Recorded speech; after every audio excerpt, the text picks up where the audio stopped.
दोस्तों, ऑस्ट्रेलिया के खिलाफ 5वें टेस्ट मैच के दूसरे दिन मैदान पर उतरते ही विराट ने जड़ा शतक तो राहुल के बाद रविंद्र जडेजा ने मचाया तांडव, वही बुमराह ने दिया उनका भरपूर साथ। दोनों ने मिलकर भारत के स्कोर को पहुंचाया 600 रनों के पार। फिर गेंदबाजी का मौका मिलते ही बुमराह और मोहम्मद सिराज ने मिलकर ऑस्ट्रेलिया के बड़े बड़े बल्लेबाजों को घुटने पर ला दिया और टीम इंडिया को दूसरे दिन ही जीत की तरफ बढ़ा दिया। तो आखिर कैसे भारतीय टीम ने 5वें टेस्ट मैच में किया जबरदस्त पलटवार, कैसे बुमराह और सिराज के तूफान में उड़ गए ऑस्ट्रेलिया के एक से बढ़कर एक खिलाड़ी। दोनों टीमों के बीच खेले गए इस रोमांचक 5वें टेस्ट मैच की अब तक की पूरी हाईलाइट तो हम आपको जरूर दिखाएंगे, लेकिन उससे पहले आपको क्या लगता है, टीम इंडिया इस बार बॉर्डर गावस्कर ट्रॉफी अपने नाम कर पाएगी या फिर नहीं? अपनी कीमती राय नीचे कमेंट करके जरूर बताइए। दोस्तों, बॉर्डर गावस्कर ट्रॉफी जो कि ऑस्ट्रेलिया की तरफ 2-1 से झुकी हुई है, उसका अंतिम मैच में सिडनी के मैदान पर एक कांटे का घमासान हो रहा है, जिसमें टीम इंडिया को पहले बैटिंग करने का मौका मिला और पहले दिन का खेल खत्म होने तक भारत ने 86 ओवर में 6 विकेट गंवाकर 440 रन बनाए हैं, जिसमें सबसे बड़ा योगदान खुद यशस्वी जायसवाल ने दिया। 156 रनों की बेमिसाल पारी खेली तो वहीं उनका साथ बखूबी केएल राहुल ने भी निभाया। भले ही वह शतक ना लगा सके हो, लेकिन उन्होंने 79 रनों की लाजवाब पारी खेली। विराट भी पहले दिन का खेल खत्म होने तक 98 रन बनाकर नाबाद रहे। ऐसे में जब दूसरे दिन का खेल शुरू हुआ तो पहले ओवर में ही विराट कोहली ने एक खूबसूरत कवर ड्राइव से चौका बटोरकर अपनी शानदार सेंचुरी पूरी करी, अपने बल्ले का इस्तकबाल किया, लेकिन तभी 102 रन बनाकर वह स्टार्क को अपना विकेट ले बैठे तो इस गेंदबाज ने केएल राहुल को भी आउट कर अचानक से टीम इंडिया को बैकफुट में धकेल दिया था, जहां राहुल 81 रन बनाकर पेवेलियन लौट गए। ऐसे में अब मैदान पर मोर्चा संभालने सर रविंद्र जडेजा के साथ जसप्रीत बुमराह आए। इन दोनों बल्लेबाजों ने भी रनों की रफ्तार बिल्कुल कम नहीं होने दी। एक के बाद एक इन दोनों खिलाड़ियों ने शानदार चौके लगाए। जडेजा आक्रामक अंदाज में नजर आ रहे थे। जडेजा का बल्ला रुकने का नाम नहीं ले रहा था। हर गेंदबाजों की बेरहमी से कुटाई कर रहे थे। देखते ही देखते भारत का स्कोर 480 रनों के पार पहुंच गया। पहले सेशन में भी टीम इंडिया ऑस्ट्रेलिया पर हावी नजर आ रही थी। जडेजा तेजी से टीम के लिए रन बटोर रहे थे, वहीं उनका बखूबी साथ बुमराह बखूबी निभा रहे थे। इन दोनों खिलाड़ियों के बीच देखते ही देखते 50 रनों की साझेदारी पूरी हो गई। दोनों खिलाड़ियों के बीच एक अच्छी साझेदारी पनपती हुई नजर आने लगी। ऑस्ट्रेलिया के कप्तान और गेंदबाज पूरी तरह से हैरान और परेशान हो गए। उन्हें लगातार विकेट की तलाश थी, लेकिन यह दोनों बल्लेबाज मैदान पर सेट हो चुके थे। दूसरा दिन भी भारत के नाम होता हुआ नजर आ रहा था।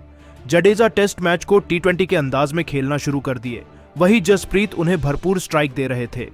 देखते ही देखते रविंद्र जडेजा अपने अर्धशतक की तरफ बढ़ गए और गेंदबाजी करने आए नेथन लियोन की गेंद पर बेहतरीन चौका जड़कर जडेजा ने अपनी 50 भी पूरी कर ली और धीरे धीरे भारत का स्कोर 530 रनों तक पहुंच गया। टीम इंडिया मैच में पूरी तरह से हावी हो गई। बुमराह और जडेजा भारतीय टीम के लिए तेजी से रन बटोर रहे थे और वह लम्हा आते देर नहीं लगी जब टीम इंडिया 550 रनों का आंकड़ा आसानी से पार कर गई तो इसी दरमियान गेंदबाजी करने आए पैट कमिंस की जडेजा ने ऐसी खराब हालत करी कि उनकी लगातार 2 गेंदों पर 2 तूफानी छक्के ठोककर स्टेडियम में हाहाकार मचा दिया। देखते हो देखते दोनों खिलाड़ियों के बीच 100 रनों की साझेदारी पूरी हो गई। जडेजा वही अपने शतक के बेहद करीब आ गए। तूफानी अंदाज में बल्लेबाजी करते हुए रविंद्र जडेजा ने केवल 130 गेंद का सामना करते हुए शतक ठोक दिया। जडेजा अपने प्रचंड रूप में आ चुके थे, टीम के लिए तेजी से रन बटोर रहे थे, लेकिन तभी लंच ब्रेक से पहले जडेजा ने एक बड़ी गलती कर दी। लायन की गेंद पर सिंगल लेने के चक्कर में अपना विकेट बाउंड्री पर कैच दे बैठे और भारतीय टीम को 593 रनों के स्कोर पर बड़ा झटका लग गया। जडेजा टीम के लिए 103 रन बनाकर पेवेलियन लौट गए, लेकिन बुमराह मैदान पर अभी भी टिके हुए थे। उनका साथ देने के लिए अब मोहम्मद सिराज आए, लेकिन सिराज अगली ही गेंद पर क्लीन बोल्ड होकर पवेलियन लौट गए। भारतीय टीम को बैक टू बैक 2 बड़े झटके लग गए। भारतीय टीम थोड़ा सा बैकफुट में नजर आने लगी। इस विकेट के बाद लंच कर दिया गया। लंच के बाद एक बार फिर बुमराह के साथ आकाशदीप बल्लेबाजी करने के लिए आए। इन दोनों खिलाड़ियों ने मिलकर टीम के स्कोर को धीरे धीरे आगे बढ़ाया। भारत का स्कोर 600 रनों के पार पहुंच गया। बुमराह ने बेहतरीन हाफ सेंचुरी भी पूरी कर ली, लेकिन तभी आकाशदीप ने बड़ी गलती की। स्टार्क की गेंद को समझ नहीं पाए और गेंद सीधा पैड पर जा लगी और वह LBW होकर पवेलियन लौट गए। भारतीय टीम 614 रनों के स्कोर पर ऑल आउट हो गई और ऑस्ट्रेलिया के सामने पहाड़ जैसा स्कोर खड़ा कर दिया। ऑस्ट्रेलिया की टीम को यह स्कोर हासिल करना बिल्कुल भी आसान नहीं था। उनकी तरफ से ओपनिंग की शुरुआत करने मैदान पर कांस्टोस के साथ उस्मान ख्वाजा आए। दोनों खिलाड़ी आक्रामक अंदाज में नजर आ रहे थे। अपनी टीम का खाता कांस्टोस ने बुमराह की चौथी गेंद पर शानदार चौका लगाकर खोला और टीम के स्कोर को आगे बढ़ाया। वहीं ख्वाजा ने भी सिंगल लेकर अपना खाता खोला। दोनों बल्लेबाज टीम के स्कोर को धीरे धीरे आगे बढ़ा रहे थे। भारतीय गेंदबाजों का डटकर सामना कर रहे थे। बुमराह से लेकर आकाशदीप, हर गेंदबाजों के खिलाफ यह दोनों बल्लेबाज तेजी से रन बना रहे थे। अपनी टीम के स्कोर को 6 ओवर में 23 रनों तक पहुंचा दिया था। भारतीय कप्तान को लगातार विकेट की तलाश थी, लेकिन यह दोनों बल्लेबाज मैदान पर सेट होते हुए नजर आ रहे थे। लेकिन तभी जसप्रीत बुमराह का जादू सिर चढ़कर बोलता है। जी हां, 8वां ओवर लेकर आए। बुमराह ने सबके भरोसे पर खरा उतरते हुए ओवर की 5वीं गेंद पर कांस्टोस को LBW कर पवेलियन का रास्ता दिखा दिया और टीम इंडिया को 32 रनों के स्कोर पर पहली सफलता मिल गई। लेकिन उस्मान ख्वाजा अभी भी मैदान पर टिके हुए थे। उनका साथ देने के लिए अब नए बल्लेबाज मार्नस लब्बुसैन आ चुके थे। इन दोनों बल्लेबाजों ने संभाल कर बल्लेबाजी करना शुरू किया और अपने टीम को 11 ओवर में 44 रनों तक पहुंचा दिया।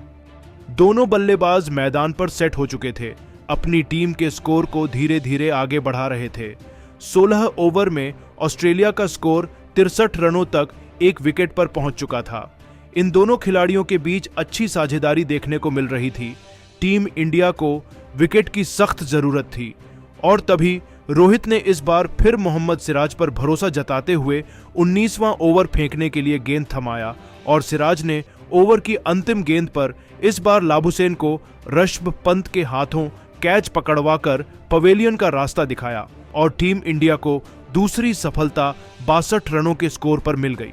उनके आउट होने के बाद अब नए बल्लेबाज स्टीव स्मिथ मैदान में आ चुके थे। अब यह दोनों बल्लेबाज धीरे धीरे टीम के स्कोर को आगे बढ़ा रहे थे। ख्वाजा अपने अर्धशतक की तरफ बढ़ रहे थे। टी ब्रेक तक 24 ओवर में ऑस्ट्रेलिया की टीम ने 92 रन 2 विकेट पर बना लिए, लेकिन ब्रेक के बाद मैदान पर उतरते ही ख्वाजा ने अपना 50 रन पूरा किया। ऑस्ट्रेलिया का स्कोर 100 रनों के पार पहुंच गया। ख्वाजा टीम के लिए तेजी से रन बटोर रहे थे। इनका बल्ला रुकने का नाम नहीं ले रहा था। वही स्मिथ भी टीम इंडिया की नाक में दम कर चुके थे। लेकिन तभी भारत की तरफ से 12वां ओवर लेकर आए एक बार फिर बुमराह, और इस बार उन्होंने ओवर की दूसरी गेंद पर सबसे बड़ी मछली उस्मान ख्वाजा को पवेलियन का रास्ता दिखाकर टीम इंडिया को तीसरी सफलता 128 रनों के स्कोर पर दिला दी। स्मिथ मैदान पर टिके हुए थे। उनका साथ देने के लिए अब मिचेल मार्श आ चुके थे। इन दोनों बल्लेबाजों ने भी मिलकर अपनी टीम की पारी को संभाला। विकेट खोने का बिल्कुल भी नाम नहीं ले रहे थे। धीरे धीरे स्कोर को आगे बढ़ा रहे थे। 40 ओवर में ऑस्ट्रेलिया का स्कोर 159 रनों तक पहुंच गया था। यह दोनों बल्लेबाज भी एक अच्छी साझेदारी की तरफ बढ़ रहे थे। भारतीय गेंदबाजों को विकेट लेना बहुत मुश्किल हो रहा था। मैदान पर गेंदबाज संघर्ष करते हुए नजर आ रहे थे। देखते ही देखते स्मिथ ने अपना अर्धशतक ठोक दिया। दोनों खिलाड़ियों के बीच 50 रनों की साझेदारी भी हो गई। लेकिन तभी कप्तान रोहित ने एक बार फिर मैच में ट्विस्ट ला दिया। बॉलिंग स्पेल में बदलाव कर 46वां ओवर फेंकने के लिए जडेजा को गेंद थमाई और जडेजा ने ओवर की दूसरी ही गेंद पर स्मिथ को पवेलियन का रास्ता दिखाकर टीम इंडिया को 197 रनों के स्कोर पर चौथी सफलता दिला दी। स्मिथ अपनी टीम के लिए 65 रन बनाकर पेवेलियन लौट गए। अब मिचेल मार्श अभी भी मैदान पर टिके हुए थे। उनका साथ देने के लिए अब एलेक्स कैरी आ चुके थे। लेकिन जसप्रीत बुमराह के आगे यह भी मैदान पर टिक नहीं सके। केवल 3 रन बनाकर पेवेलियन लौट गए और भारतीय टीम को 201 रनों के स्कोर पर 5वीं सफलता मिल गई। ऐसे में अब मिचेल मार्श के साथ बल्लेबाजी करने के लिए खुद ऑस्ट्रेलिया के कप्तान पैट कमिंस आए। इन दोनों खिलाड़ियों के कंधों पर टीम की पूरी जिम्मेदारी थी, लेकिन 54वां ओवर लेकर आए सिराज के ओवर की तीसरी गेंद पर कमिंस अपना विकेट खो बैठे। एलबीडब्ल्यू होकर पवेलियन लौट गए। भारतीय टीम को 6वां विकेट मिल गया। अब मैदान पर मार्श का साथ देने के लिए नेथन लियोन आ चुके थे। इन दोनों खिलाड़ियों ने मिलकर टीम के स्कोर को आगे बढ़ाया। 60 ओवर में ऑस्ट्रेलिया को 232 रनों तक पहुंचा दिया और इसी के साथ आज दूसरे दिन का खेल भी खत्म कर दिया गया, जहां जसप्रीत बुमराह ने टीम इंडिया के लिए 3 सफलताएं हासिल की। जडेजा को 1 विकेट मिला, वही सिराज को भी 2 विकेट मिले। लेकिन ऑस्ट्रेलिया की टीम अभी भारत के स्कोर से कोसों दूर थी। यह हासिल कर पाना उनके लिए इतना आसान नहीं था। दूसरे दिन के खेल के खत्म होने के बाद अब हर किसी की नजरें तीसरे दिन पर टिकी हुई है कि जल्द से जल्द भारतीय टीम ऑस्ट्रेलिया के बल्लेबाजों का विकेट उखाड़कर फिर से बैटिंग करे। लेकिन दोस्तों, अब आपको क्या लगता है, भारतीय टीम क्या 2-2 से सीरीज में बराबरी कर पाएगी या नहीं? नीचे कमेंट करके जरूर बताइए। और ऐसी ही नई नई धमाकेदार खबरों के लिए हमारे इस वीडियो को लाइक और चैनल को सब्सक्राइब करना बिल्कुल भी ना भूले। धन्यवाद।